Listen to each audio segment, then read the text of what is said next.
Good evening, everybody. Matt Geary here for the Geek Pride cast on this Sunday evening. With me, we have the usual suspects, but we also have another guest, who I will get to very shortly. So with me tonight, we have Peter Ray Allison. Good evening, everyone. And Mark Canty. Evening all. And our special guest tonight is Francesca Lacuata. Hello. Was that pronounced properly? That was correct, yeah. Thank you. Okay. Well done. So Fran, tell everybody who you are, what you do, what's your thing.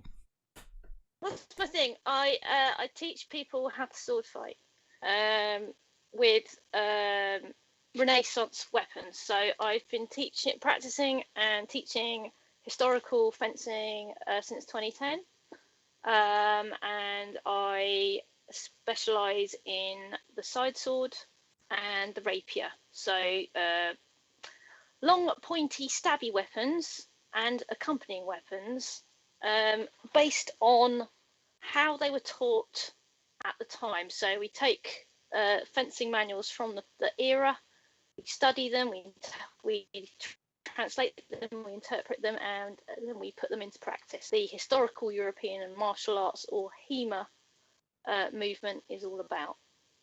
The side sword. No, I should know, considering I did a degree in military history. But is it just what you would see in your average Joe who's carrying a sword? Is that the name for it? So when you think about things like Romeo and Juliet, yes, all the sort of chaps in that who are getting all fired up and starting fights with one another, that's the weapon that they would have had. So that would have been the civilian, as you say, the average Joe, the civilian weapon that they would wear as part of their attire. So you literally wouldn't be seen, well, a young nobleman at least, would not be seen without one. It's just, if you weren't wearing one, you're probably a priest or a monk or something. Okay. How did you get into sword fighting? Well, when I was pregnant with my first child, went to a reenactment event just down the road, and there was a stand by a group called Scholar Gladiatoria. You might have seen them on YouTube. A chap called Matt Easton, who's very knowledgeable and knows loads and loads about swords. He wasn't actually there, but it was his group, and they were running a little tournament. Of course, I was pregnant, so I couldn't take part. But my husband at the time, he had a go, and he enjoyed it. 2 years later, after sort of percolating, sorry, I should quickly say they weren't using steel weapons. It was foam Larp type weapons, but it was just a sort of knockabout, see how you do kind of thing if you've never done swords before. 2 years later, just had my second child.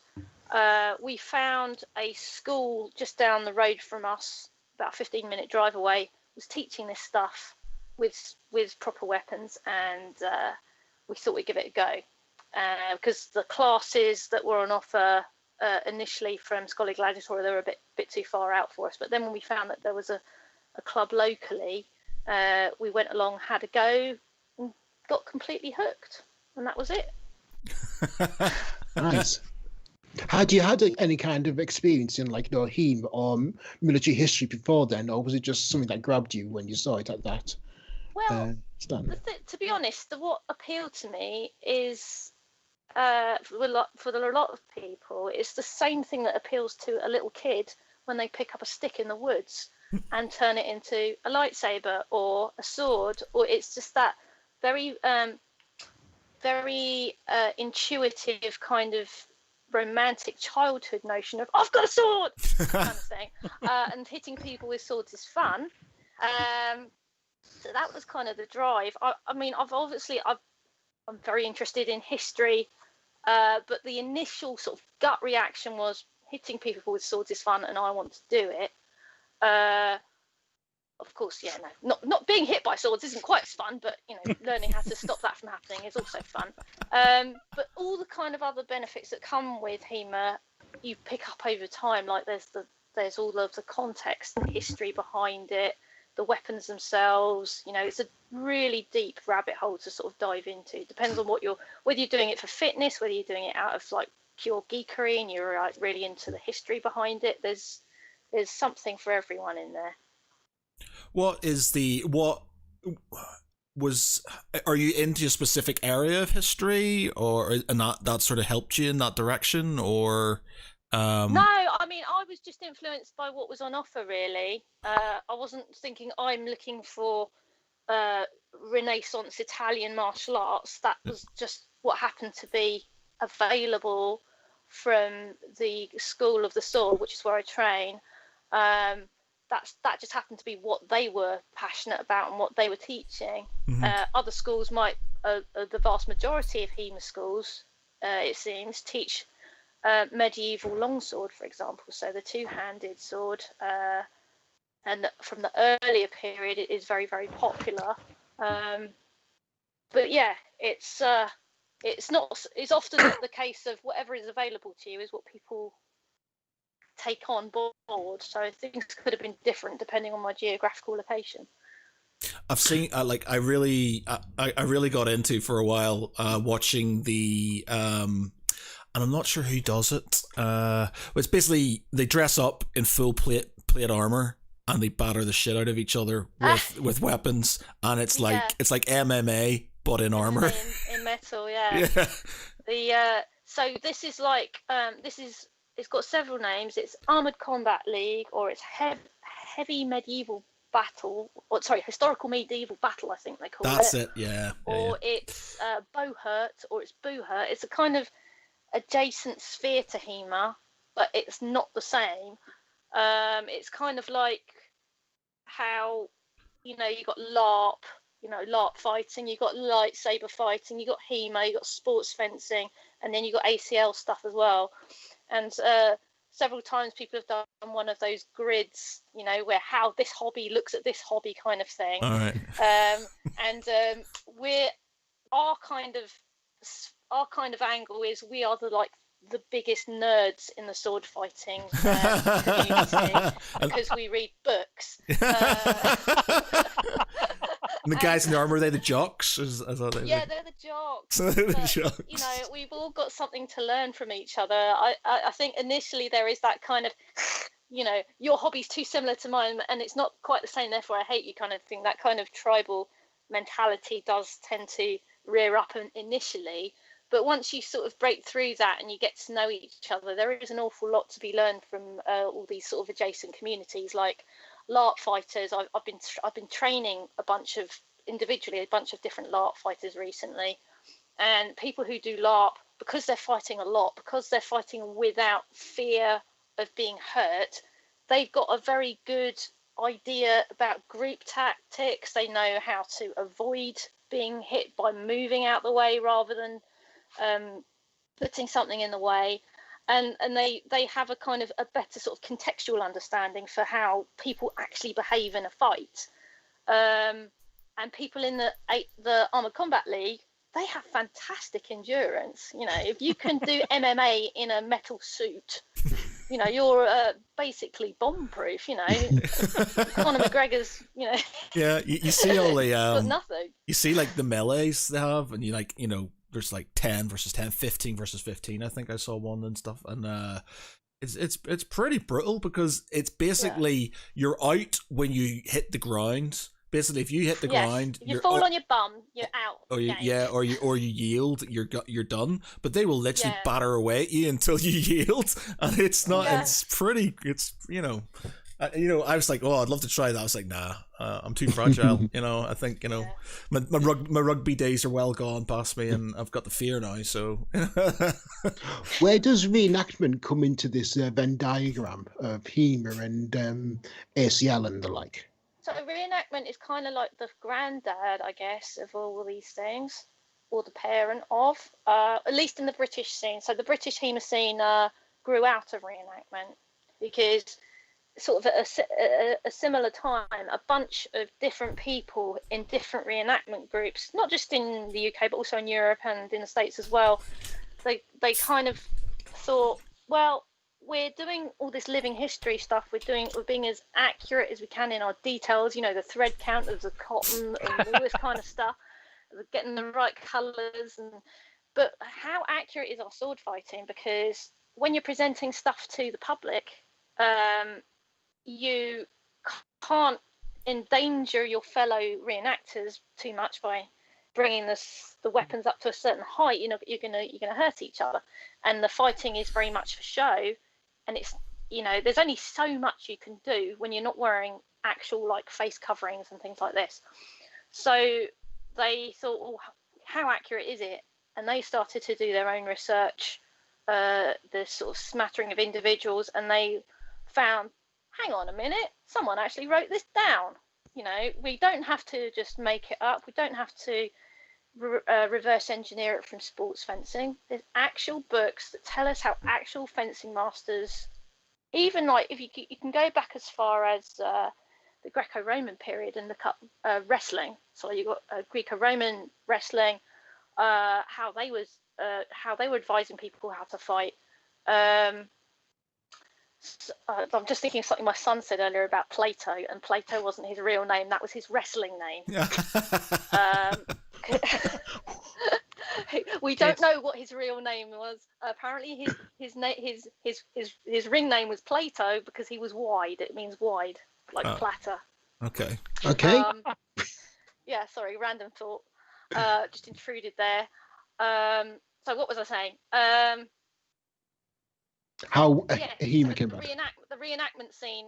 Yeah, at least the British HEMA scene kind of grew out of reenactment. So back in the 80s and 90s, it was all photocopies of books and things. And then when things went online, the information started to disseminate a lot more quickly and a lot more easily. I mean, there is a lot of that around. I've got a friend who's into Bartitsu, is it? Yeah. That's a really nerdy niche HEMA hobby. Yeah, just a little tiny bit. Is Bartitsu a genuine... is there kind of historical precedence for Bartitsu, or is that it's something real, that... Yeah, it's real. It is real. Oh wow! Because I remember reading something about there was kind of a spin-off of Bartitsu in the Sherlock Holmes books that was portrayed fictionally, but I just don't know how accurate that was. So Conan Doyle referenced Baritsu. He put in a typo. This one. It was Bartitsu, but he says I think the line was something like, but he knew his Baritsu, or something like that. What happened was a chap called Barton Wright in the Victorian era travelled to Japan, I believe, and he studied jiu-jitsu, brought it back, resprayed it with his own name, Barton Wright, so Bartitsu. But, you know, that's being a bit mean. He took jiu-jitsu, so he brought jiu-jitsu masters back from Japan, and it wasn't only that. I think he studied, or he hung out with the Hong Kong police force and looked at how they dealt with criminals, like how to subdue people who are not behaving, because Victorian London was not a nice place. It was overrun with gangs, criminal gangs, who would mug people as a gang. So like it wouldn't just be a case of someone comes along, punches you, knocks you out, and takes your wallet. It'd be a whole bunch of people taking your purse or whatever. So Barton Wright brought together, he did loads of cross-pollination, and he effectively invented Victorian mixed martial arts. He brought a bunch of people together, and they cross-pollinated boxing, jiu-jitsu, and the kind of one of the characteristics of Bartitsu is being able to turn anything into a weapon. I taught a class on parasol and handbag. Awesome. Yeah. I know the stuff that he sent me talks about using walking sticks and stuff, but he did say there's other objects that you could use that based on what you would have around you. Yes. So that you would always have options available to you. Yeah, it's like everything is potentially a weapon, and there's also within the Bartitsu movement a further niche within a niche within a niche.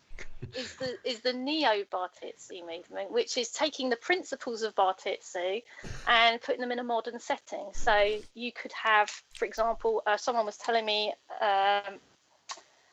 about iPhone and coffee cup. Okay. Would be the modern day version of Bartitsu. So you chuck you got your cup of coffee with a hot cup of coffee with a lid. Someone comes and attacks you. You chuck your coffee in their face. iPhones are surprisingly, or not surprisingly, hard. And there was been one case at least of a woman who battered her boyfriend to death with her iPhone. Yikes! Because he deleted all her illegally downloaded music off of it. Not recommended behaviour, but just proves that they are formidable weapons if you're desperate enough. I just want you to bear this in mind, Pete, when you're mocking the butter knife that I gave your character in D&D. So you we have So basically, we have a D&D campaign, and Pete's character is a dragonborn barbarian.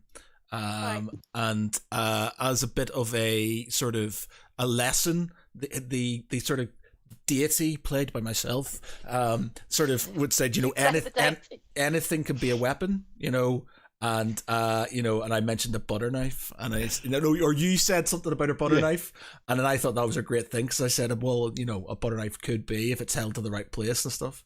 And obviously, so he has this magical butter knife now, which I have not yet used, because I also have a great big battle axe. Well, you have, but it's been retconned, hasn't it? Yeah, you did use it, but it got retconned, didn't it? But yeah. We had to retcon it, but yeah. But yeah, that's pretty cool. I mean, one thing I've wanted to ask is like, how do you learn? Kind of, HEMA kind of went out, was phased out. So you don't actually have any people to actually teach you other than the manuals. Whilst like Eastern martial arts like Shaolin Kung Fu, Jiu-Jitsu, karate, there's been a line of a lineage. So what's it like learning from a manual? It's really interesting because like you compare it to Eastern martial arts, like you say you're at like Shaolin Kung Fu. Is a heritage. It's a lineage that has been passed from master to master. I mean, there are written records for Eastern martial arts, sure, but in the main, as you say, it is passed down from person to person, so that the master is teaching the student. You've got that consistency and that unbroken line of knowledge from one person to another. Unfortunately, we don't have that. We've got like a 400-year gap between the last master and the next person picking up the art. So I'm always minded of Stephen King's quote, not his quote, but in his book on writing, Stephen King refers to the written word as a form of telepathy. And he says, essentially, it's my thoughts going into paper to be frozen in time, to then come out into your eyes and into your head. So it's not like an instant form of telepathy, but it is a form of telepathy. So we've got the written word, we've got illustrations, and it's the task of everyone who encumbers themselves with learning HEMA, not just to learn from the person who's teaching, not just from their instructor, but there's a kind of unspoken contract that you're going to learn this, and by doing so, you're going to offer your time to help us unto this riddle of what these folks were saying. Because it's one thing to sort of read something and turn it into, physical movement. So taking the written word, hold the sword like this and do this. It can be interpreted in infinite ways. That's after you've translated it from a very archaic version of Italian, in our case, into English, and then you've got to interpret it, into your understanding, and then you have to turn it into physical actions. It's just a case of just continuously researching, continuously trying things out, comparing it to existing martial arts. So we do a lot of frog DNA, what people call frog DNA, where you take things like sports fencing, which has an unbroken lineage, an unbroken tradition of pedagogy and ways of doing things. So you can compare, the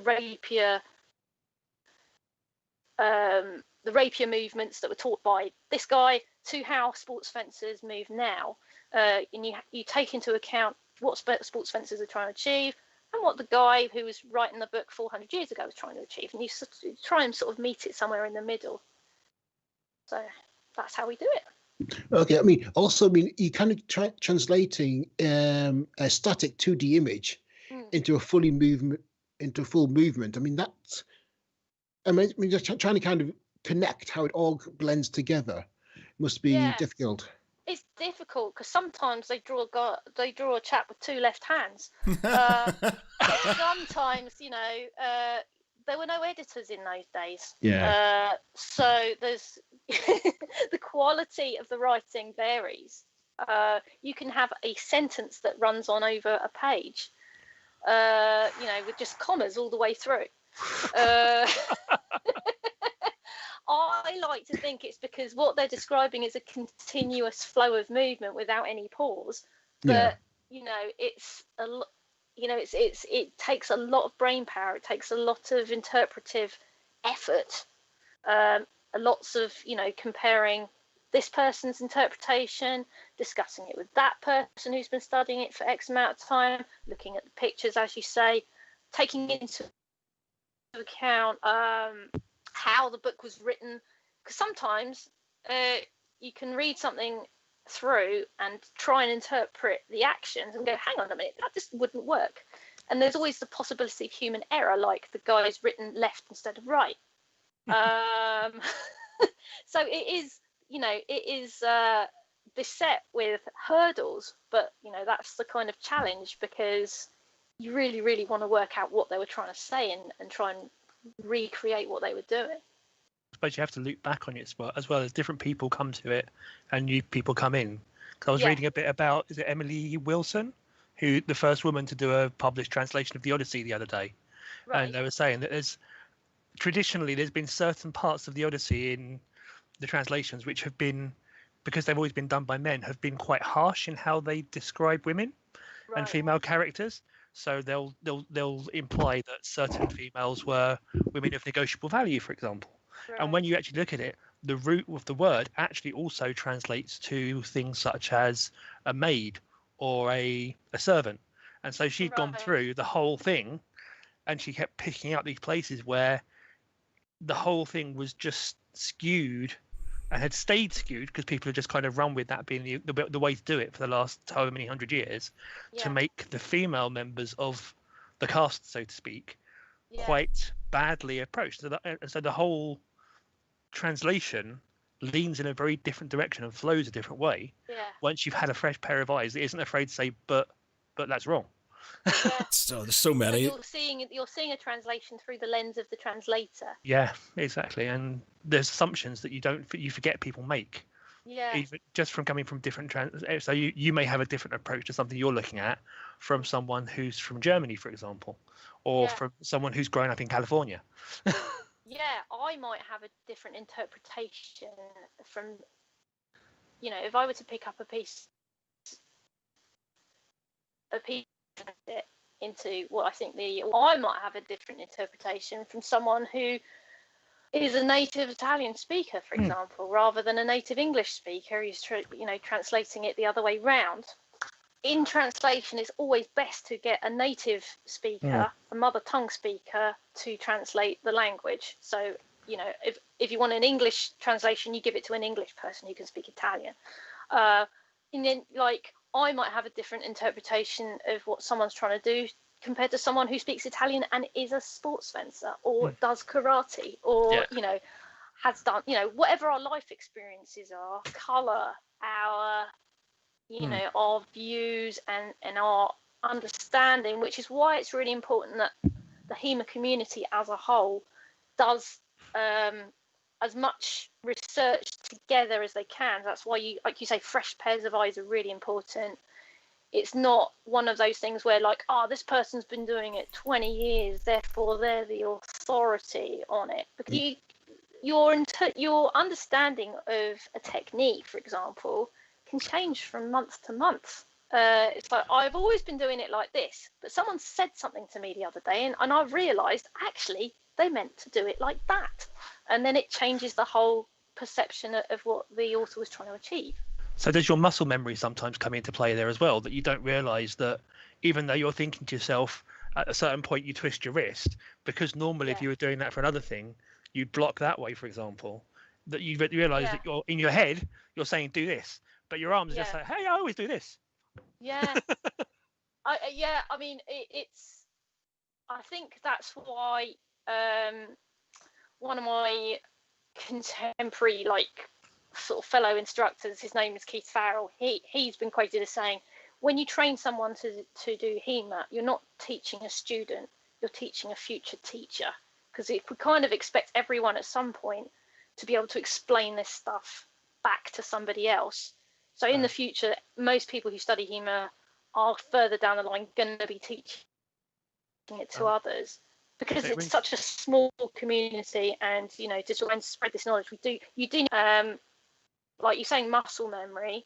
If you're relying on if you're becoming at any point in your career a teacher, you've got to be able to dissect what you're doing and think of it. It's a bit like, if you drive to work, but nobody does anymore. If you drive somewhere, if it's a routine journey, you switch off. You don't remember it because it's unconscious competence, as it's called. Whereas if you're a learner driver, it's right, I put it into gear, look in my mirrors, you got all those elements that you have to think about. So yeah, it's something that most people who study HEMA end up being quite conscious of in the end. Yeah, I mean, I did a few years back, I did a year of Ludo Sport when I was working up in London, and they were very big on that concept as well, the idea that you need to understand how it works, because it was still getting started and everyone was teaching each other as much as anything else. Yes, you had someone there teaching the class, but as you did well, you passed it back to try and help other people. So if you were sparring with someone, you didn't just get on with it and then afterwards wait for them to point out. You'd say, I think that's a little bit low, should we try that again? And I just didn't manage to keep up with it, just in terms of job moving around and stuff, which I quite regret. But it was something I enjoyed, partially for the exercise value, partially because of the intellectual part that you're having to figure out. It's sort of functional exercise, isn't it? Because you have to be aware of why you're doing it. Yeah. I mean, what are tournaments like? Given that there's so much like interpretation in terms of like of technique, how are tournaments scored? It depends, because we are such a new sport. We're not governed. We don't have any governing bodies, so it's a bit like the Wild West, really. There's no regulation. There's no regulation of what we do, so we're free to do what we want, basically. And because history is so vast, and the world is big, so geography and history are vast, so that you can't really. There's been attempts to kind of regulate HEMA, but it's like you'll end up just turning it into sports fencing and make it into sort of one unified system, and it's not really going to work because there's just so many different things within history, so many different systems. But essentially, in terms of tournaments, what tends to happen, at least in the UK, is people will draw up rule sets based on the teachings of that particular weapon. So, for example, I've organised about 30 events in my time. For example, like for longsword, we would have a system where if you cut someone on the arm, that's 1 point. If you cut them on the head, which is more considered to be more damaging, that's 3.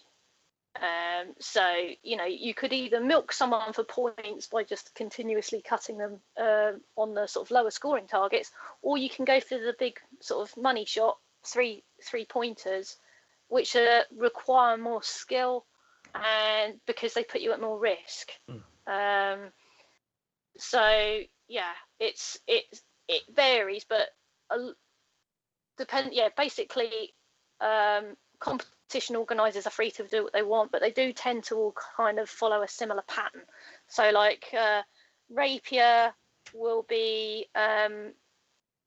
similar, so a thrust to the chest will score 3, so a sword passing through your torso would cause more damage, whereas a thrust to your arm or whatever would only score 1 point, things like that. Do you ever kind of mix styles? I mean, like, is it purely like rapier versus rapier, or do you have like rapier versus sword and buckler? I mean, like back in many years ago, far more than I care to remember, I did Burning Man, and there was this big fight club, and it was basically all these different martial artists from around the world had gathered here. So you had like I was doing Shaolin Kung Fu against a Thai kickboxer, and then you had someone doing jiu-jitsu against another who's doing karate. Now, do you ever have that kind of intersection of styles, or is purely like rapier versus rapier? Well, you do like what you just described, having like jiu-jitsu versus karate or whatever. That is how MMA started out. Yeah. You would have a boxer versus a kickboxer, and then over time everyone realized, right, the most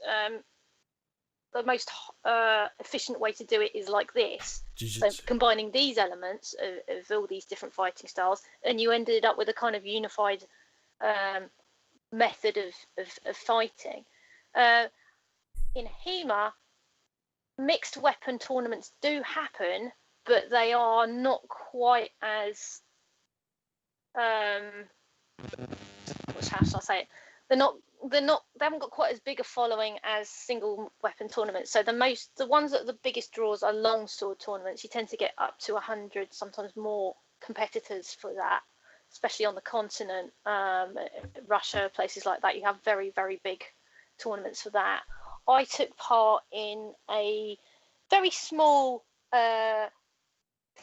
mixed weapons tournament in Dublin early last year before the lockdown happened. Went to a really fun event there, and they always have a mixed weapons rapier tournament. So it can be a rapier plus something else, and some people went rapier and cloak, some people went rapier and buckler, which is a small handheld shield, and my favourite thing, and I argue it's because of my height disadvantage, is 2 rapiers. So, dual wielding. Yeah, rapier and rapier is my favourite, and it's great fun. How many have you won? How many tournaments have you won? I haven't actually counted, to be honest. I've got a fair number of bronzes, but wins, I haven't sat down and worked it out. I've won like I've done well in women's tournaments in the past. I'm not getting any younger, so I don't know how much longer I can continue competing, and it's difficult now because nobody can meet and compete anyway. But most people in the HEMA community are kind of like hoping that it will all go back to some semblance of how it was, and we will be able to practice, just like anyone who does any sport is hoping that we will be able to. But yeah, I honestly don't know. It's not something I've counted. So I put that down as that many. No, because basically one thing I want to ask was like, do you ever find yourself kind of watching a show or a film, and if you're going, "Ooh, no, you don't want to do that." Game of Thrones fight scenes. Have to look away. I was proper, like, I watched Nightfall. Like, I was watching Vikings, finished watching Vikings, and I was watching Nightfall as well. And both of them, as much as I enjoyed them, were like the history part of me was just going no, and I was getting I was sort of kind of going no. My girlfriend's just like, what? I'm just like, that wouldn't happen. There's no way that guy's sword's going through full plate mail. That's not happening. There's no way this is happening and stuff. And it's just like, and what annoys me is in all these battle scenes, they have, shield walls are important, and they just they don't care about the shield wall, so they literally do that initial shield wall, and then it's like a few arrows hit them, and then they all break up as individuals and just fight like they're individuals. It's like that would never happen. And it's like in Nightfall, which is a shame. They're not doing another series of it, but it's like they've got these Templar Knights, and they're talking about interlocking shields and working as one as a formation, and then they just break up, no helmets, no nothing, just sort of kind of one-on-one fighting each other. And I'm just like, what are you doing? That's just, you're gonna get yourself killed. It's just not how it works. 40k, doesn't it? Yeah, it's just take your helmets off and run at people. It's just like, it's one of my little frustrations, and it's like I was watching some LARP battles, and I think we talked about this to Katie Davis when she was on, but it's like, it seems that everybody just does their own thing and there's no cohesion. And it's like, it's one thing that frustrates me, like when we're doing like paintball or when we're playing games and stuff like that. If you're in a team and there's like, it's like, weight of fire or protection, group protection and stuff is the best way, but if people start running off on their own, it's just like well, there is a reason for that. It's because LARPers have not been training together for years. They've basically met up for a weekend and just going, right, I want to kill a monster. And they have not had that kind of ingrained combined training that you get with military units. Yeah. But yeah, I mean, I watch a show like one of the Marvel TV shows, Iron Fist. And I'm just like, I come from a background in Shannon. I'm just crawling, going, nope. Oh, is that the okay, maybe whitewashed thing? Yeah, it was just so much of it. I was just going, no. In second season, he was much better at it. He had really done some intensive training. But then I watched a show like Into the Badlands, where they got Daniel Wu in it, who is a trained martial artist, and you can tell. I mean, what shows do you recommend for, like, okay, they've hit the nail on the head in terms of sword fighting, or are we kind of barking up the wrong tree here? Well, I think, whatever your specialism is, whether you're a historian or whether, even if you're like, I'll give you an example, a friend of mine, Alec McKee, is, I think he's a locksmith, right? He's an author as well. And even he was like, you see people picking locks in films and you're like, you wouldn't do it like that. It doesn't work like that. Or I've seen lift engineers saying, there are like 4 fail-safes on a lift. It's never going to fall down the lift shaft, whatever your kind of area of expertise, it just kills the movie magic for you. True. Hacker movies, Pete. Yeah. Nope. Hackers. Nope. We're not going there. Nope. Yeah. Sorry, I couldn't resist. We don't talk about swordfish, right? Have you what? Well, there's 2 things actually. Apparently, and obviously it's not sword fighting, but the general fighting style in it apparently is meant to be quite accurate. Is in the John Wick films. They've made that quite real, as in the weapons they use. They run out of bullets. He never reloads his gun. He does reload it. He does reload his gun. They make a point of always he picks up somebody else's gun or he reloads his gun. Yeah. He always makes a point because it's to make it more real. And they uses all the sort of kind of the judo stuff and the and it feels, you could tell it feels a bit more realistic, as much as it's stylized, but it's still, it feels a bit more realistic. And him as a guy, Keanu Reeves, as somebody who can use his weapons. Have you seen him in the gun range doing the it's so like it's impressive. So good. Yeah, so impressive. So but on the flip side, I was watching is it The King? It's basically about Henry. It's Henry V. Battle of Agincourt. It's on Netflix. I can't remember the name of the actor. Timothy. He's French. Well, he's a French Canadian, or is he French Canadian? French Canadian. Yeah, or maybe he's American, but his mum's French, but he speaks French, which is good. Yeah. It was really good, but it's your man Patterson. It's Patterson, isn't it? Patterson. You've got an English actor playing the French. Yeah, and a French actor playing the. Yeah, but it's like that annoyed me because like the Battle of Agincourt and stuff. And I appreciate it's based on Henry V, the Shakespearean play, so it's not going to be fully historically accurate, but they just bastardized it completely and stuff. There's so much of it that's wrong, bar the fact that it rained maybe, and then I was just like, what are you doing and stuff, and it's just like it just sort of it boggled my mind, and I was sitting there kind of going, I want to enjoy this film, but I can't, because the history side of me is just going, that's ridiculous. That's never going to happen. They're not going to do that. And it's like, yeah. Well, I saw a cartoon that someone did. I think it was a HEMA person. They did a little comic strip, and it was people. It was two people watching a TV show. And that would never happen. That's not correct. That's historically inaccurate. Someone else comes up to them and goes, "Why are you hating on this show so much?" I said, because we enjoy it. So it becomes a sport in itself to pick things apart, you know. No show is ever going to tick every single box and get everything perfectly accurate. They are portraying something. They are entertaining. Yeah. And I think on some level, when we see stuff and it's wrong, a little part of us, I spotted that. I know that that's wrong. Yeah. And it feels like a little... Yeah, look at me go, you know, it's a little point of pride that I'm able to sort of notice that this thing isn't quite right.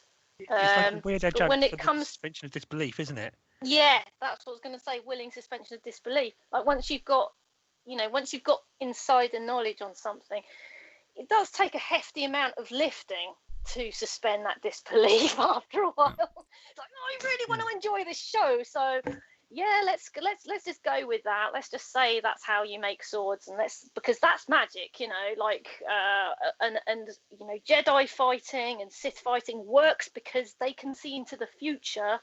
That's why they spin and stuff, because they know every single possible action that could happen, so it's fine. Yeah, I've got to this point now where if I watch a historically based film or series, that I have to tell myself before the start, I say, look, just enjoy it for the romp.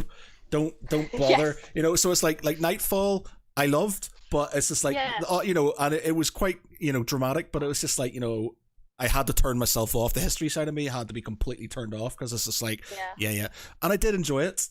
So I've told myself, it's just like, right, it's just a romp. My only issue is, and I was sort of kind of debating writing an article on it, is like, I feel that too much of history is dramatized, or, you know, it's sort of dramatized in a nationalistic way, or it's dramatized in a way to make, you know, one side look better than the other, or things to look a bit more sort of like epic than they were and stuff.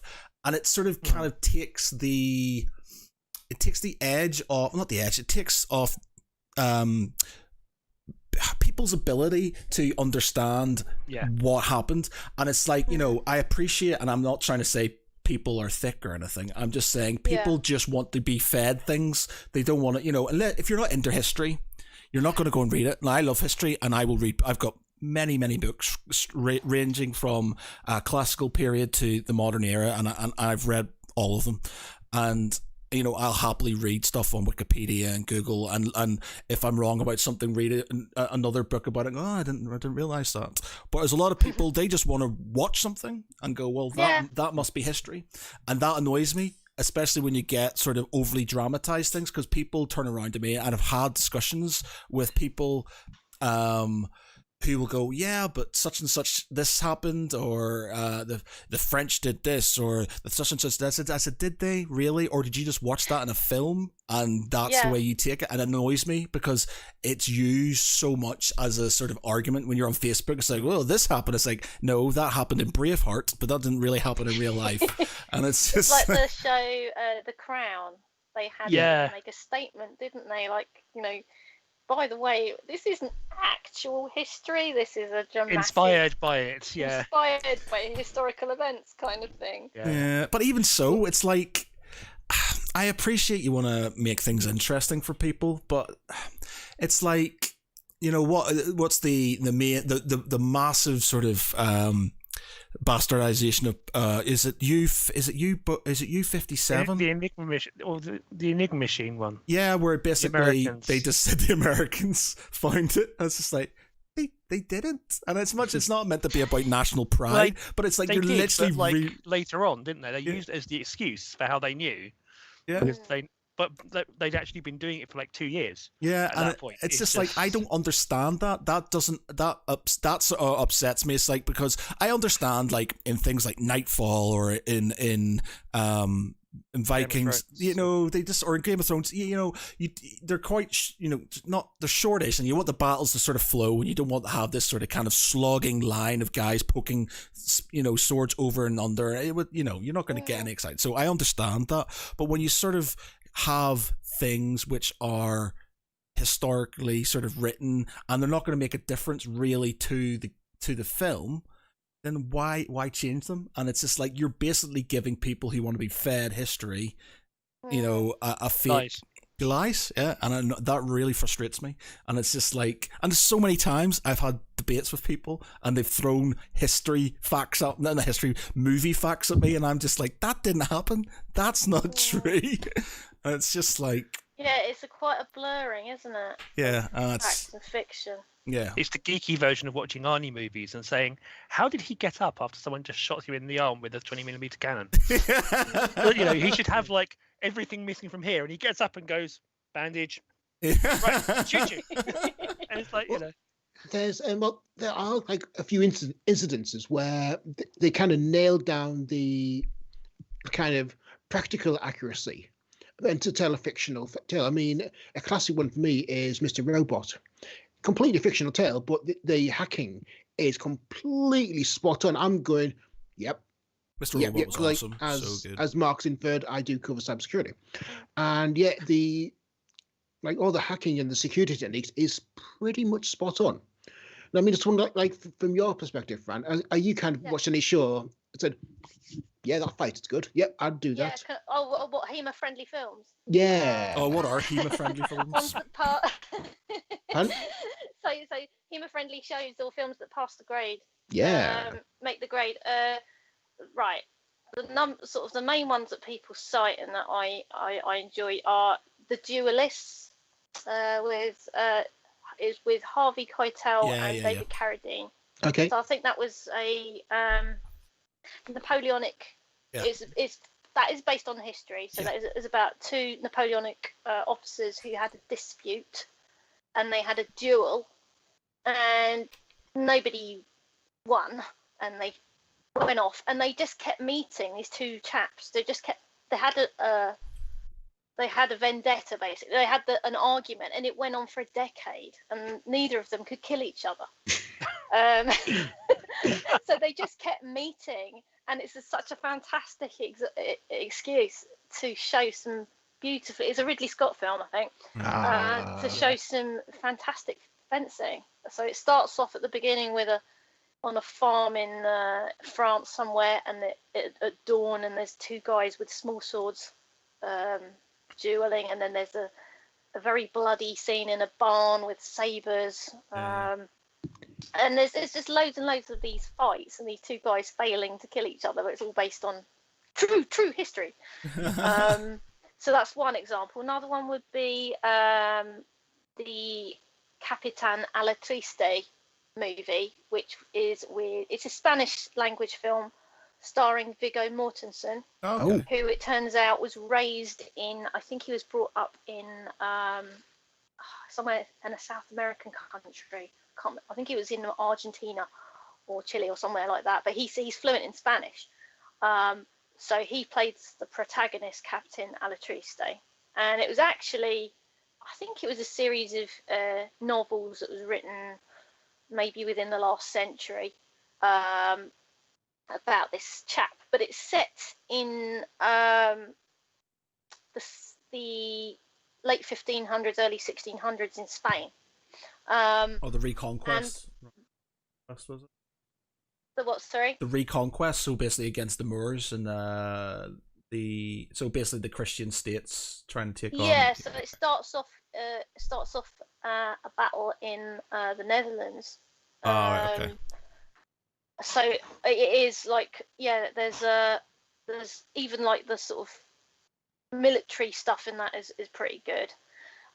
As far as I know, I don't know. I don't really do that much military history, but the sort of civilian fighting, the rapier and dagger fighting in that is really good. Particularly, when you say like they get the details correct. Like you've got a Spanish fencer facing off against an Italian fencer, so you get to see the two different styles meeting. So they both fence in different ways, and it was done very, very well. And Viggo Mortensen is a brilliant, not only a good actor, but he's a good stunt performer as well. Like Keanu Reeves, he does all his own fighting and stuff, so it's really good to see. Cool. Okay. TV shows, I'm not quite so sure, because it's difficult with TV shows because they're very limited on time, aren't they? Yeah, time budget. Sharp always had good sword fights in it. Yeah, good old Sean. I can't say, even if he was the worst swordsman ever, and he had his two-handed, a heavy cavalry sword and stuff, but he's Sean Bean. One of the he had was he wasn't supposed to know what he was doing with it, was he? Yeah. He wasn't a gentleman. He just got given something big and sharp and pointy, and he figured that if it ended up poking at the other side, he'd done the right thing. He was always getting kicked. He was always getting that Game of Thrones a bit, saying, "Oh no, I have to look away when they're fighting." But I remember watching Gwendolyn Christie and Maisie Williams. That one scene where Arya and what's her name, Brienne, have a little sort of fight in the courtyard, and the amount of training that they put in for that was brilliant. I mean, it's not based on anything. Maybe it is just for show, but the skill involved and the discipline to do that scene really well was quite impressive. They could have just got some fighting doubles to do it, but they did it themselves, and it was really good to see. Have you ever been hurt while doing it? As in, and when you're fighting, is it sort of?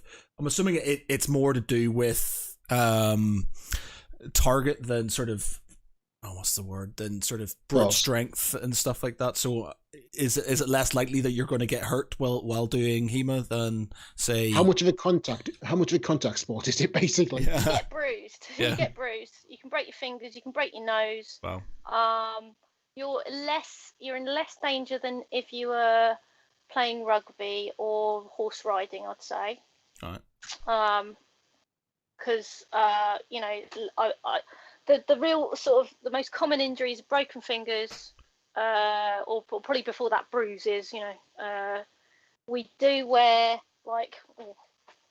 I've got my trousers up on the wall here. We do wear padded gear. Oh, okay. Just about to see my trousers there, or it's all blurred out in the background. So we do wear a lot of protective gear, but it's not like ACL folks who are in literally wearing metal armor. That is a whole nother branch of HEMA in itself, the armored fighting, which is very different from what you see with the bish bash bosh people. So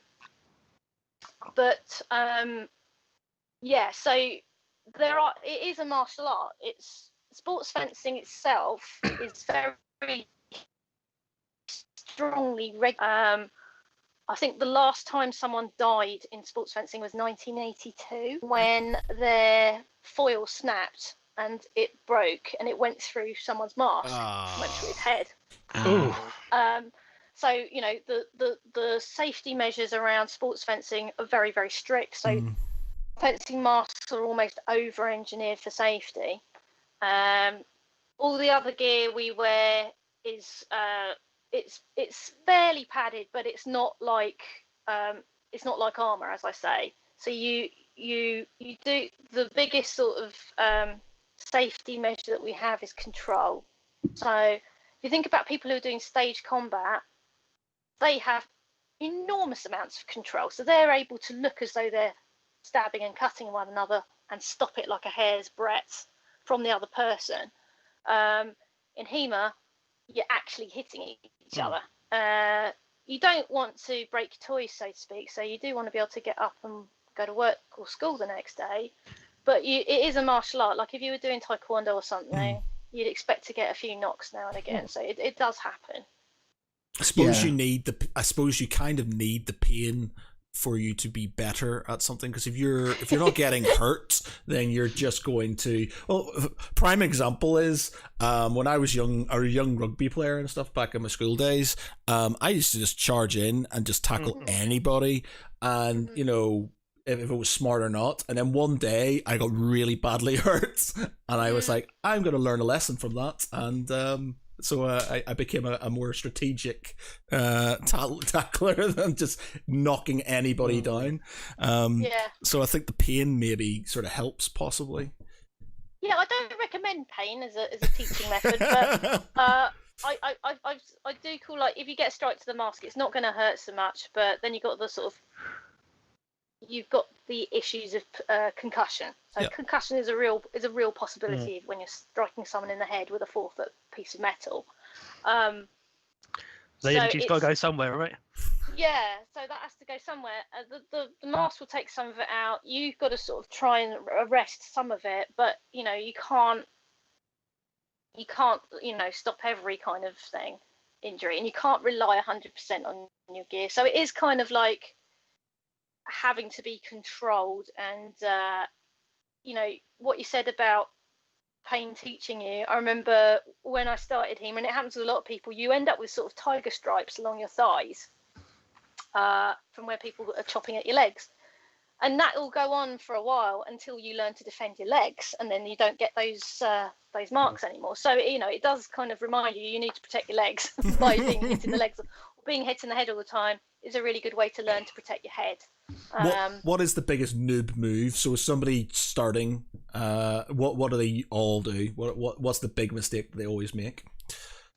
Stepping before they move their sword. So, when you go to cut someone with a sword, you should be moving your arm first and then stepping, or at a similar time. What people tend to do is go forward, step, then move the sword. And stepping forward is just like a way of saying, stab me. And that's what happens. And that's the most common mistake people make. It's easily done, and they're not in any danger, but eventually they'll sort of learn, I shouldn't do that. And everyone, even like if they've been practicing for years, everyone will do that, you know, now and again, put their foot forward before they should, and get rightly stabbed in the head. Oh dear. Not quite related to that, just something that occurred to me. On the sci-fi side of things, one of the big films that they pushed back from last year to this year is Dune. And have you ever read the books or watched the old film? And so I've always wondered, from an intellectual point of view, they obviously have this concept in Dune of the slow strike, don't they? Because they have these shields and the very gentleman's approach to using the sword to try and get it through the shield thing. Do you and others kind of ever sit down and go, well, how would that work? Just as an intellectual exercise. Slow blade penetrates the shield. Yeah. The Dune references permeate HEMA all the time. A friend of mine, I was watching her live stream last night. She's published a book on how to run a HEMA club and how to create a good training environment, and it's called Fear is the Mind Killer. So yeah, we it's like the Venn diagram of sci-fi nerds, fantasy nerds, and HEMA is basically a circle. So, it comes up an awful lot, but I mean, there's no kind of historical references for it. But something that did make me think of the slow blade penetrates the shield was something it is a very modern application is non-Newtonian fluids. So non-Newtonian materials are starting to be used more in HEMA as a protective kind of layer. And as you say, when you strike a non-Newtonian material quickly, it becomes solid and it forms a shield, whereas if you push through it slowly, it stays liquid and so it's like the kinetic sand you get slowly. That is a non-Newtonian fluid. Actually, speaking of like the Venn diagram between sci-fi nerds and HEMA, I think the first time we met was at Edgelit, where you were giving a presentation on like real world sword fighting, which I found was like, and then let a load of writers that have been near the bar loose with a load of swords, which I thought was incredibly dangerous. Because there was the writers, the bar, and their editors. Yes, swords and alcohol goes down very well. Weighted contract negotiation, yeah. Yeah. But yeah, I mean, it was like but it's very empowering when you got a hold of the sword and go, right, who's first? Yeah. Yeah, that was that the one in, where was that? About 3, maybe 4 years ago, something like that. Was that in Birmingham? Derby. Derby. Yeah, that was it. Yeah, I mean, I've done a couple of fantasy cons where I've done a panel on like real world, would this work? Would this situation work? And one of my favourite moments at one of those events was afterwards we got ushered out. It was me, Juliet, oh gosh, and Adrian Tchaikovsky, and we were talking about what would this work, what's historically accurate, whatever, and we all got ushered out of the hall because the next bunch of panelists were coming in. We ended up in this sort of ante room between the bar and the previous room, and I had a bag of weapons, and a bunch of people sort of authors sort of gathered around me, and they were like, I've got this fight scene and I want to know if this would work. And so between the three of us, we acted out everybody's fight scene for them and told them if it would work or not. That's awesome. That's such a good way to get. Yeah, that's so good. That's such a good idea. Or sort of suggested I wouldn't do it that way. I would do it this way. That's not realistic, but you could change it, tweak it slightly, have another option. So that was a fun thing to do. That reminds me of we were there for about twice as long as the actual panel, I think. That reminds me of the joke about the serial killer and the writer getting married, because it's the perfect match. Because she'd come up with ideas, and he'd disappear, come back saying, "Yeah, that works perfectly." Well, you might want to think about tweaking that as he finished cleaning his hands off, Yeah. Wow. So, other than stabbing people with pointy metal things, what other hobbies and stuff do you have? Well, I started off writing and I fell down this rabbit hole. I was trying to write a novel in 2010, and it's been put on hold because I took up sword fighting in the meantime. I've been published a few times. I've done a few short stories. I will pick up the novel writing again. Because you wrote Asian Monsters, didn't you? Yeah, I had a story in Asian Monsters. That was really fun. That was my first venture into horror, because I'd only ever done speculative, like spec-fic, real world or fantasy world, secondary world stories up until then. So that was a fun one. That was set in Hong Kong. But yeah, it was fun one to do. I never considered myself to be a horror writer, but it was drawing on my Asian heritage because my mum's from the Philippines and my cousin lived in Hong Kong at the time, so she was a brilliant sort of source for me. I was like, if you travel on the underground in Hong Kong, do they do the announcements in English or do they, do they do them in Chinese? She's like, well, first they do them in English. So it was that was a fun thing to do, and because of course like the mythology that I drew upon for that was from the Philippines. So it was when I was a kid growing up. It's funny that I didn't consider myself to be a horror writer because I was really into like ghosts and monsters and werewolves and things when I was in my early teens and sort of the supernatural, Buffy and stuff like that. She's 40 now. I know, Buffy. It's mad. You go back to some of these people and they're like, God. you watch some of these programs and they're your age now, and you're just like, oh my God, I feel sprawled. God, it's quite terrifying. He's not a teenager anymore. I don't get it. It's mad. But yeah, that was a fun one to do, because it was fun to sort of delve into my mum's cultures of sort of like the supernatural, and like our understanding from Western, or sort of our sort of culture of horror is all based on things like Dracula, things like that, rather than a mythology, which is what sort of other cultures draw upon. Cat. Yeah, sorry, this is Tally. She tends to demand hugs occasionally. Her brother's in the other room with my wife. Aww. We adopted them just before Christmas a year and a bit ago now. So my cat was briefly down here, but then the dog stirred and he buggered off upstairs because they don't get on, unfortunately. Oh dear. Got 2 little dogs, but I'm surprised they haven't tried to batter my door down yet. Oh, what have you got? What sort of dog? What sort of dogs do you have? I've got 2 little tiny ones. I've got a Chug, which is a Chihuahua pug. My mate's got a Chug. It's like, she looks a bit like a pug that's been shrunk down to A5. Or a Chihuahua with too much skin. That's a scary thought. Yeah, she's got a lot of rolls. And then my other dog, Cookie, we think she's a Podengo Pequeño, which is a Spanish breed. Tiny little dog, long skinny legs. She's black like your cat, and with these big bat ears like this.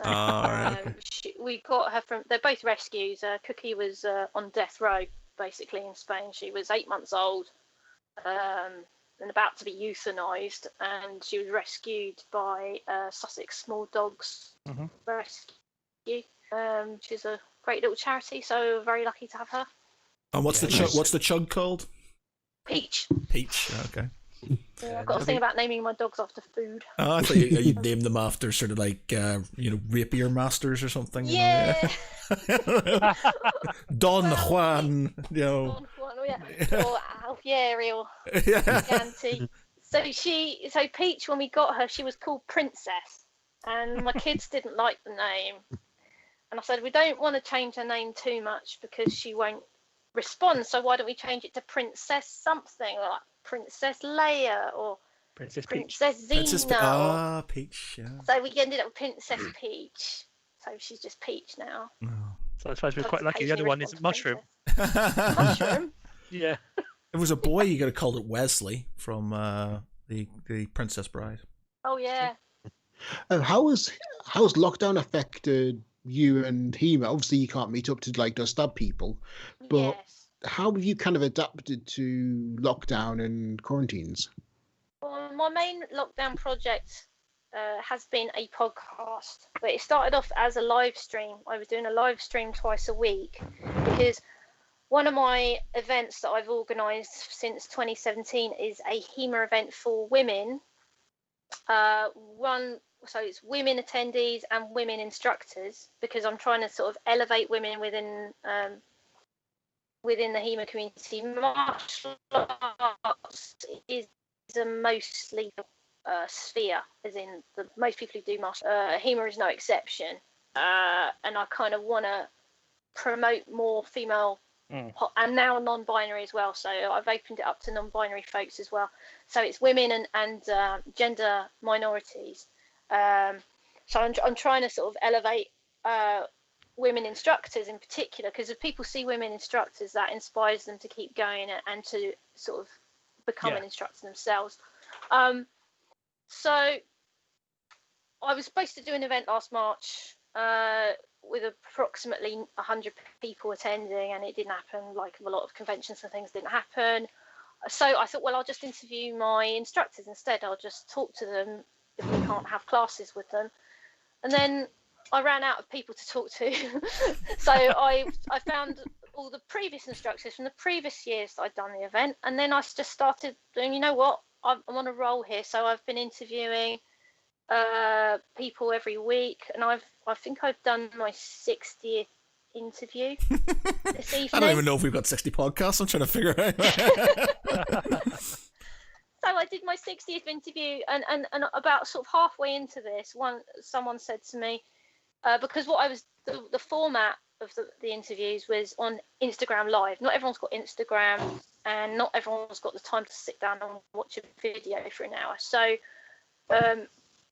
I started a Patreon to enable me to get the thing converted into podcasts. Yeah. So that's been my sort of second thing in lockdown 2, was to turn all of the interviews into podcasts.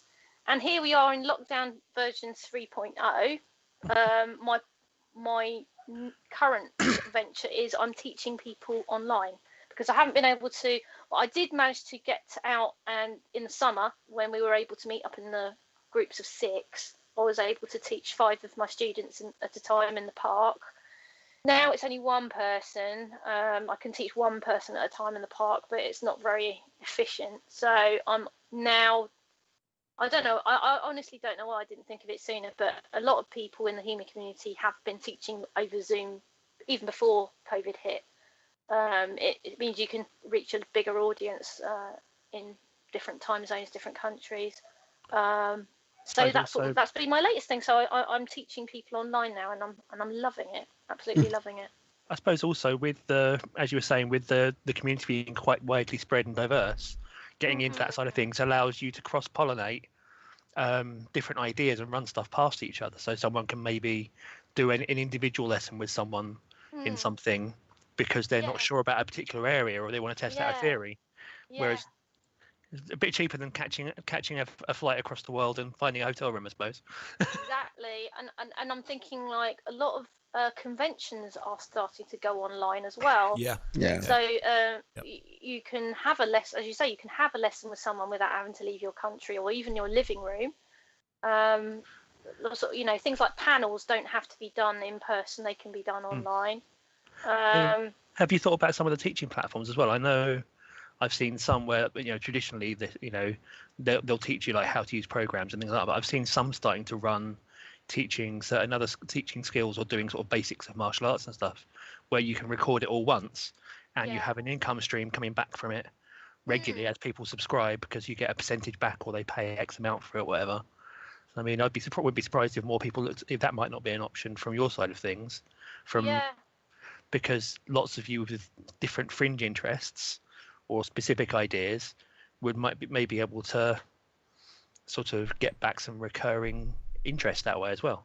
Yeah, that's not a bad shout. I mean, I resisted teaching online because I thought I don't want to do a Zoom class to a bunch of people of me doing something and them watching, because when I'm teaching a group of people, I like to be able to go around and just like tweak them, you know, like just put your arm like that kind of thing, and then just sort of encourage or whatever. And it's harder to do over Zoom because I can't give that feedback because you've got a tiny little image to sort of look at. But in one-to-one classes, I was saying to one of my students today, she said to me rather, she said, honestly, this is just like having you in the room. There's no difference other than we can't touch blades. It is so having that feedback is important to me. However, what you're saying about just being able to show a concept, being able to go through an idea of a very straightforward, simple idea with someone that they can then take on board and work with is not a bad shout. And also, they can always contact you afterwards for one-to-one lessons. One thing I wanted to ask as well is, like, you said you do like the sword play in HEMA in the park.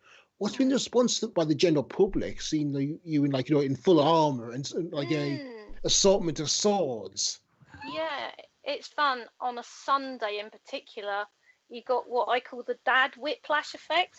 So there'll be mum, the kids, and they'll be walking along, and dad will go. So mum will probably look up, clock it, and just keep going. But the kids might run over and look. But dad will kind of do a lot of double takes. I love kids. They just have zero. They have zero sort of inner monologue. They're literally they just say what they want to say. So when I'm walking Boz around, and he's like a Tibetan Mastiff, so he's a massive dog, and there's just no. It's like, mommy, look at that massive bear, and it's like, what's that? It's a lion. And it's just like they don't even whisper. They just sort of shout it out. And you're just like, yeah. You need to get him like a fluffy collar. So you can keep him around like that to make it look even more. Oh man, yeah. Just need to train that dog to make me more money. That's he owes me big at the minute. He's destroyed many doors and things, and he just needs to pay his way, I think. Have you seen any of the Silver Sabers? This kind of lightsaber inspired fencing. What's your take on that? Like Ludosport.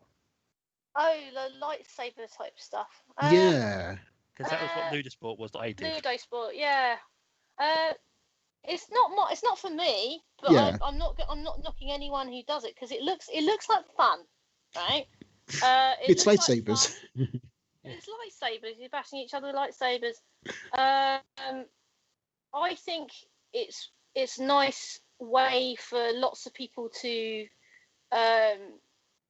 do an activity that is engaging because I don't know about you folks, but I find the gym really dull. Yeah. One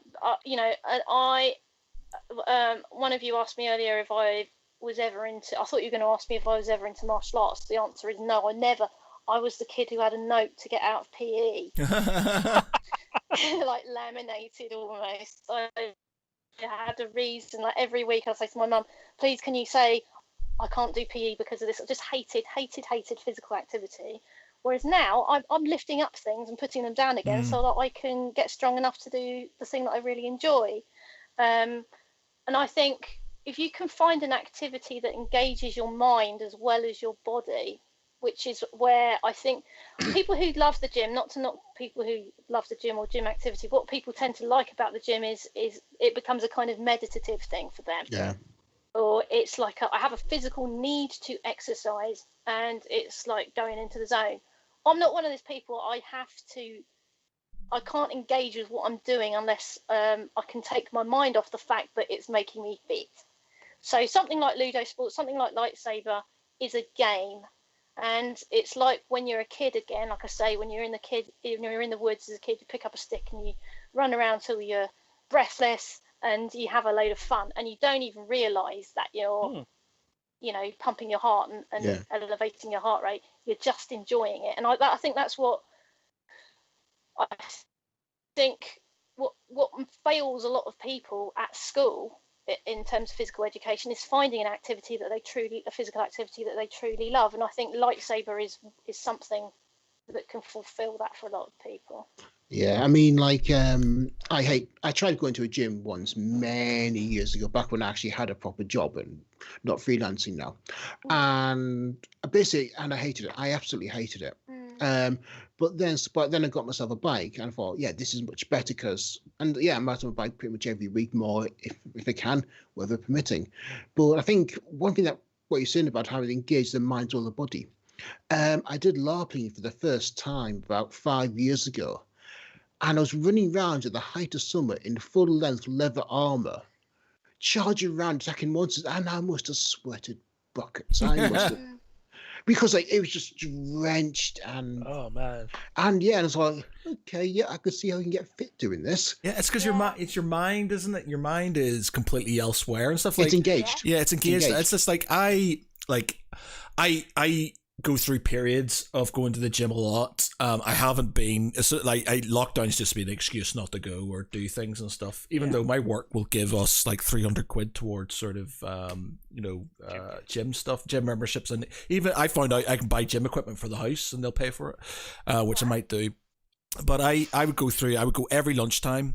And I hate, like, I could do weights, and the way I justified the weights is because you could kind of feel something out of it, because when you were doing weights and stuff, even when you'd finish, you know, the guns would look slightly bigger, or you'd feel like, you know, you'd achieved something, whereas, running, when you were running and stuff, you're just like, I'm just don't feel like I'm getting anything, and I get bored, and when you start getting bored, you start thinking about the pain, and when you start thinking about the pain, then you just like, I'm bored now. Yeah. But there's been times when I've had a bad day, or I've been thinking about something completely else, and I've zoned out, and then I'll look down, and I've been running for 20 minutes, and I'm just like, holy shit, what just happened? Why can't I just zone myself into that? And that's the same, like, if you're into something, like you're really into it, you sort of kind of zone out, and you don't really feel it as much, I think. So if you're really into a sport, or if you're really into, martial arts or HEMA or something like that, it's a really good way to sort of exercise yourself, because you're not thinking about it. You're thinking about doing something you enjoy.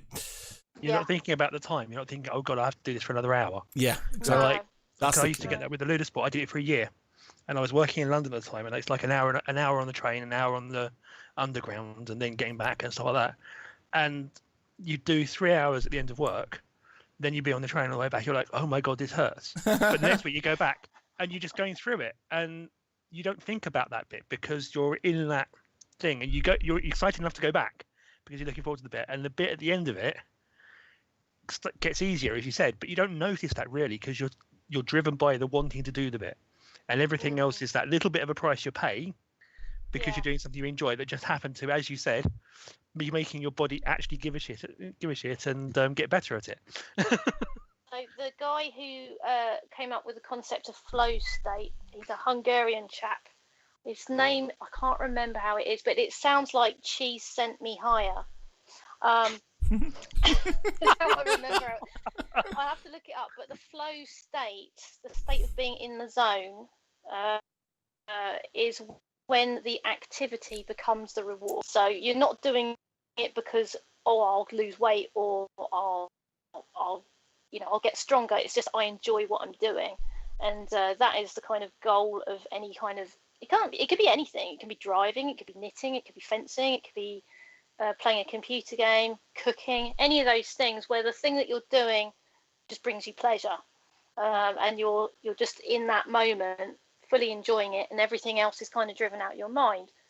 Lady I was interviewing earlier, Michaela, she was saying that fencing, it's the act of fencing, historical fencing, any fencing, is like a form of meditation, because in order to do it well, you have to push everything else out of your head.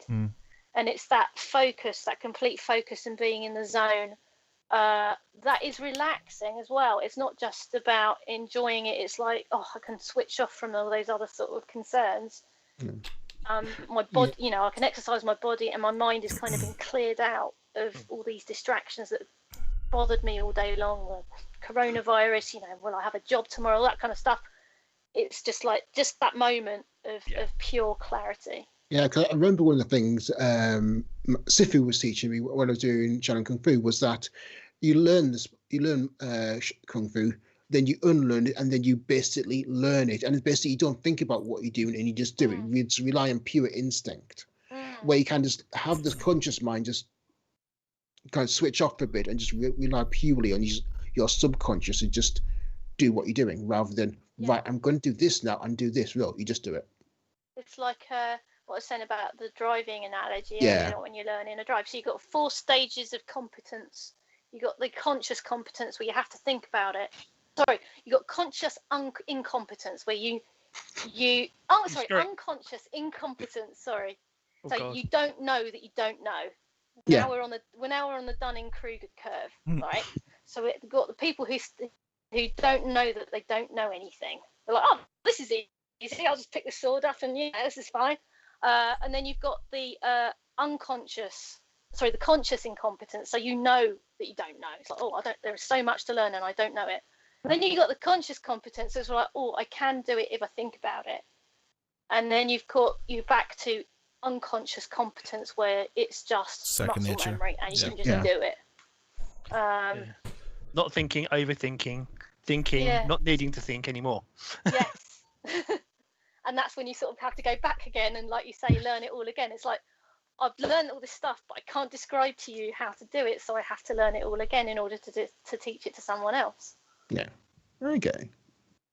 I think my problem is because I'm dyslexic and I'm pretty sure I've got ADHD. I don't know, just sort of, I just there's definitely something there, but I struggle. Like I did jujitsu, I did Mugendu, I did kickboxing, I did numerous sort of martial arts growing up, and I enjoyed them, but it's just like I can only learn in short chunks and stuff, and I found it really hard to sort of kind of things to sink in. So when people were doing things that I was struggling to sort of to learn, and because I wasn't enjoying that, because I felt stupid because I couldn't do it, it's sort of I never nothing could stick with it and stuff. And it's that was one, you know, I'd love to be able to do something like that, but I just don't know if my mind is in that place to sort of, you got to be quite disciplined, I think. And it's not that I'm not disciplined, it's just like I get to this sort of thing, it's like I don't understand this, and then my mind starts fighting against itself to sort of like, well, you know, do something else and then come back to it. But you can't really do that when you're sort of trying to learn a discipline, can you? Well, when I started venturing into teaching people online, like I say, I thought, I don't want to teach people online. They may as well watch a video on YouTube. What's the point of them just watching me? But it's that one-to-one. It's like having a personal trainer versus going down the gym on your own and going, this crap. Whereas if you've got someone like who's in your corner, geeing you on, giving you tips, telling you what you're doing right, giving you feedback, proper feedback, active feedback, and when I do it, I'm trying to give my students as much value as I can. I'm pretty sure I've got ADHD too, and I can only concentrate on something for a maximum of 40 minutes. So, you know, even though that's like the limit of Zoom if you don't have an account, that also conveniently fits into how long I'm prepared to give people my attention for. So it's like 40 minutes, you can cram an awful lot into 40 minutes, and I try and make it as interesting for them as I can as well, because I know that my mind wanders, and I like to contextualize everything as well. So I'd say, you know, I won't just say you hold the sword like this, you do this like this. I'll say this is who would be using this sword. This is why it was designed like this. This is why you hold it like it. That's what this bit is for.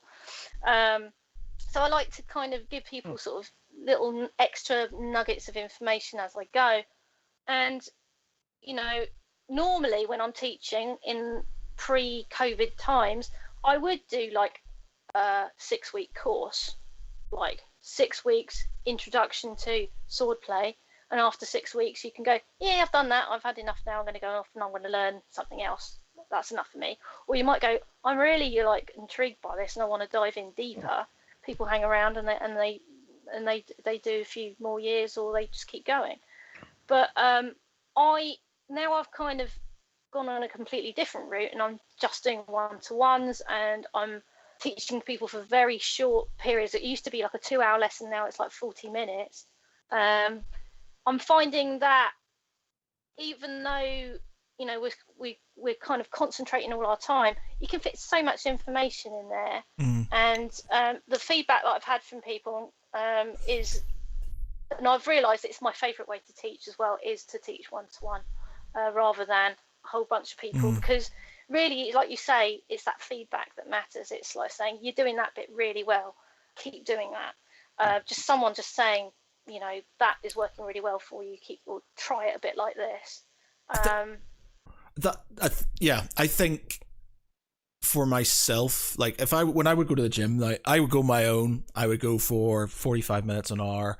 I just get what needs to be done, and I'd be gone. When I went with my friend, we'd be there for 2.5 hours, and you know, it was because we would bounce off each other.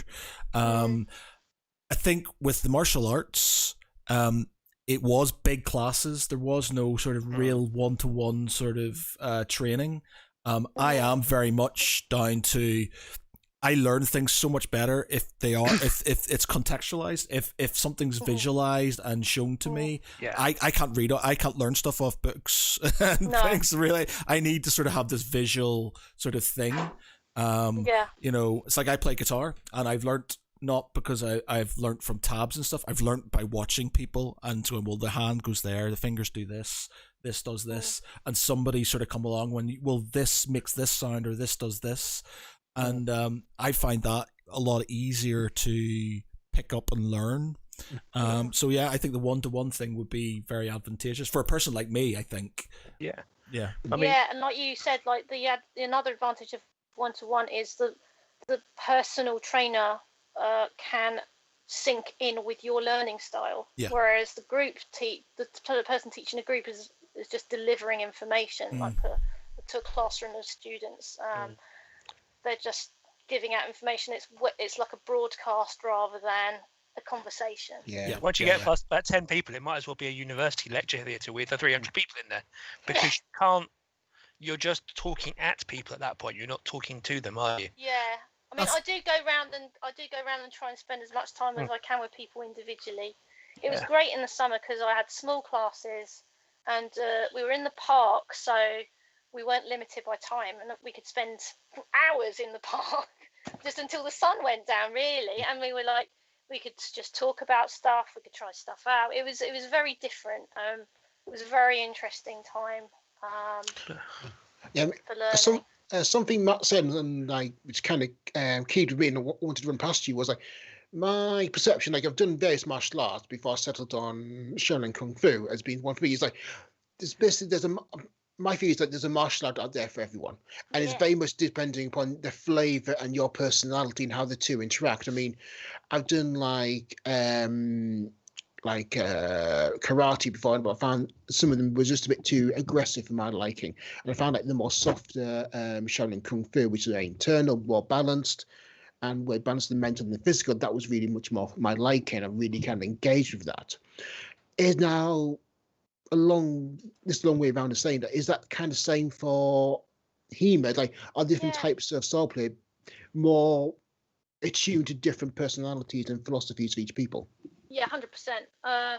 So think of the phrase or the acronym HEMA is like, you might as well just say martial arts. Yeah. So when you say martial arts, you're usually referring to Asian martial arts. So you've got within that, you've got all the different permutations of Kung Fu, and all the different versions of karate, all the different lineages of jiu-jitsu, etc. So it's exactly the same within the umbrella of HEMA. You've got like I said, you've got rapier, you've got French, Italian, Spanish rapier. Within Italian rapier, you've got different masters who teach in slightly different ways. And, you know, the body mechanics of rapier are very different from the body mechanics of longsword, for example, because you're doing different things. You're trying to poke someone with something from far away rather than trying to chop someone's arms and legs off from far away. And there is something for everyone, depending on your temperament and your wallet as well. Because like the armored fighting that you see in HEMA is very, as I've touched on earlier, it's very different to the armored fighting you see in ACL. So in ACL, the objective of that sport is to dump the other person on their arse, basically. Whereas if you're trying to recreate, because just to be clear, ACL or a sport similar to it did exist in medieval times. So it would be a case of, in peacetime, you would have tournaments, just like we have now. Yeah. So you'd have like the joust, you'd have people fighting on foot. The idea wasn't to kill the other person, but to sort of display arms and skill at arms, so unhorse someone or whatever, or break your lance, whatever. So you would have tournaments where people were trying to knock one another down to win. But conversely, if you take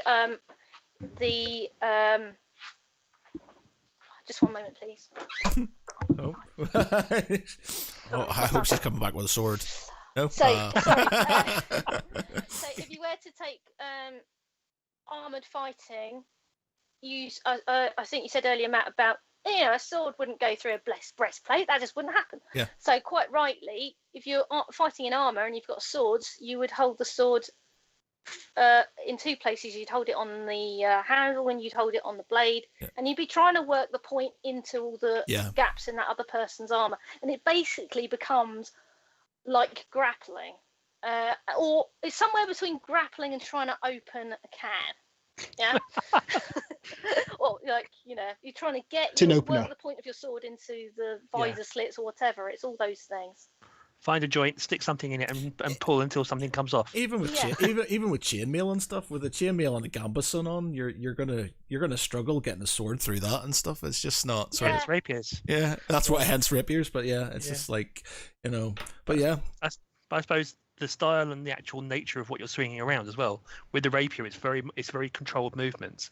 With the longsword, you've got something that weighs a serious amount, and you're trying to move it around with some form of finesse.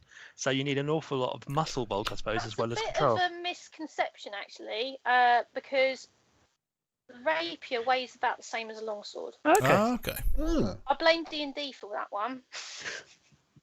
I blame the DM for not correcting us on that with his research. Sorry. D&D got everyone thinking that swords were like £10 or whatever, but they're not. So longswords, as you say, finesse is the catchword.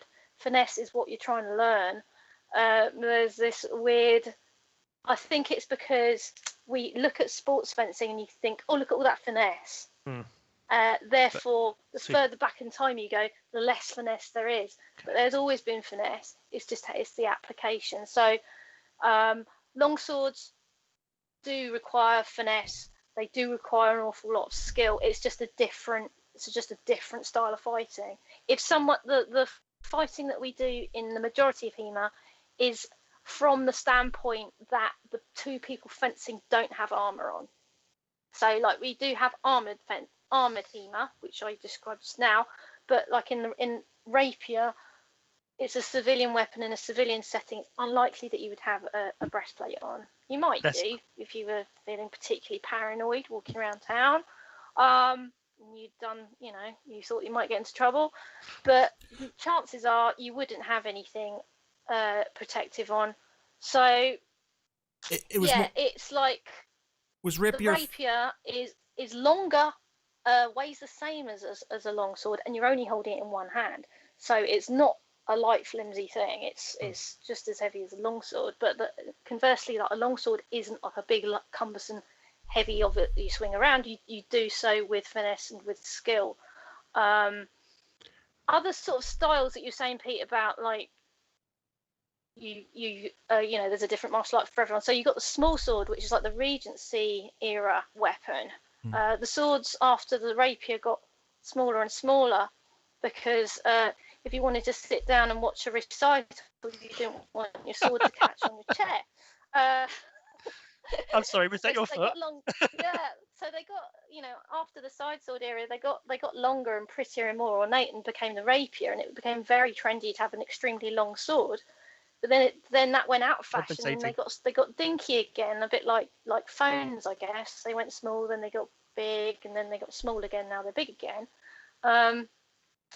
So yeah, and the small sword itself requires a certain amount of athleticism just as much as the other sort of styles, but it's about what appeals to you. I think it's like, does it appeal to you to fight in a certain way? It's a lot of it is aesthetics. It's like there's a brilliant game that's come out on Steam by two HEMA chaps actually who've made it just in their garage, scanning people into this, like literally they get reenactors, they scan them, and then they've done a sort of ragdoll 2-player dueling game, and it's called Hellish Quart. Ooh, I'm going to have to look at that. Yeah, it's a really good one. You can find their Facebook page. It's Hellish Quart, Quart, and it's set in 17th century Poland, and you've got it's a bit like Renaissance Tekken or something. So you've got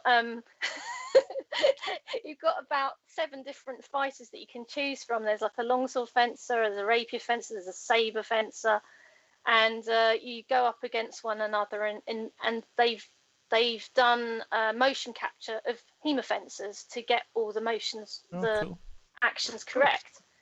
And then I was watching a clip from one the other day, and talking about offhand weapons and weird and unusual weapons that we talked about earlier. So one guy, it's in a tavern, and one guy has got a Polish curved saber, and in his other hand he's got a tankard. So he's cutting with the saber, and he's using the tankard to parry the other guy's replies. So it's a good one. Oh, there's a chap with a tulwar here. Yeah. It's only a historically accurate version of Soul Calibur. Yes, very much so, along those lines. So I suppose the rapier, it was more of a would it be a kind of as it, because I doubt would rapiers be, they wouldn't have been used in battle. They were more dress swords for self protection and duels. Yeah, they primarily were a civilian weapon, used in the duel, or in self-defense in the street, or people would use them just for fun, like in a class. They'd go to class, they'd learn how to use it, and then they practice against their friends. Young men who went to university were expected to know how to fence, how to ride, and how to do maths. Those were the things. Those were the three sort of cornerstones. Oh, and how to dance as well. Those were sort of the four cornerstones of their education. So dancing, riding, fencing, and maths. I was born way too late.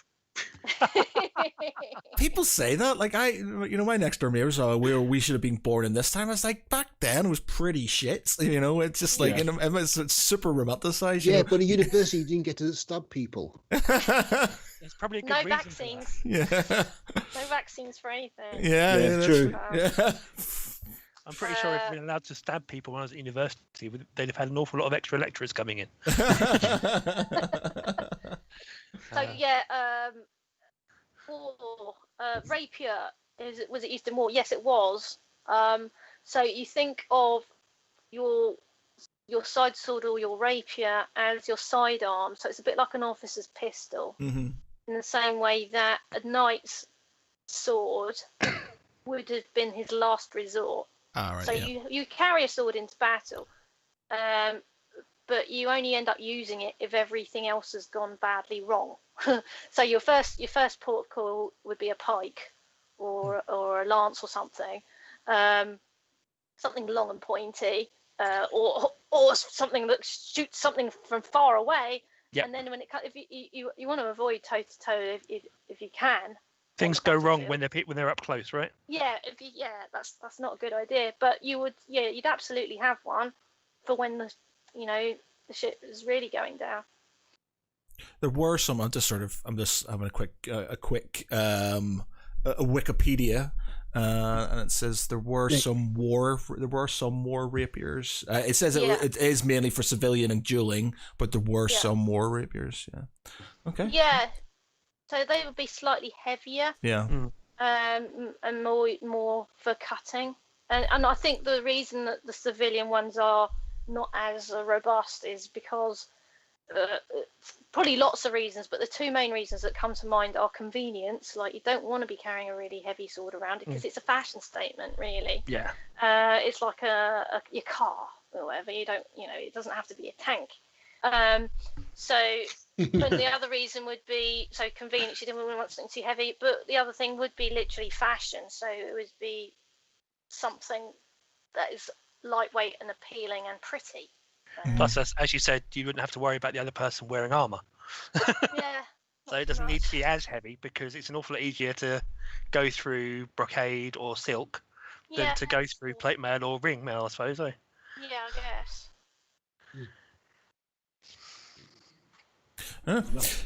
Well, I think we're gonna leave it there. We've talked for a good nearly 2 hours now, so it's been super. Me. Well, 1 hour and 44 minutes. Wow. So it's been very interesting. I feel like we could talk for a long time. We could go off on some many tangents, but unfortunately I am needed, so I'm going to have to bounce. Okay. But it's been really interesting. I might actually see if I can get some one-to-one training in just in general, just to sort of with something. I think that's what, for me personally, I think it is something I would need instead of big class training, because that just doesn't seem to work, does it? No. Is there any websites or anything? Is there anything you want to sort of kind of promote, or your streams? Yeah, well, my if you go to, I think the sort of the easiest sort of landing page to point everybody at for my work is bythesword.net. As in live by the sword, not please purchase this sword. So yeah, live by the sword, die by the sword. So it's bythesword.net, and that's got my events. That's got my a link to my Patreon. It's got a link to my podcast, and also information about my classes. If anyone wants to study with me, you're very, very welcome to dip your toe into the interesting and deep dive world of historical European martial arts. Brilliant. Cool. Excellent. I feel like I should give it a go, but I don't think I've got any room. Yeah, I was thinking of that. Gardens will do. Yeah, I mean, I've been teaching in my living room, so you don't need huge amounts of space. Cool. Right. Well, there you go. By the sword then. .net. Did you say? .net. Yeah. Bythesword.net. Okay. Well, it's been a pleasure. Thank you very much for that. Super interesting. And we'll leave it there for tonight. So for tonight, I've been Matt Geary. With me has been Peter Ray Allison. Stay safe, everyone, and look out for each other. Mark Canty. Thank you for putting up with us. And Fran Lacuata. Thank you for having me. No problem. Anytime. Thank you. Bye. Bye.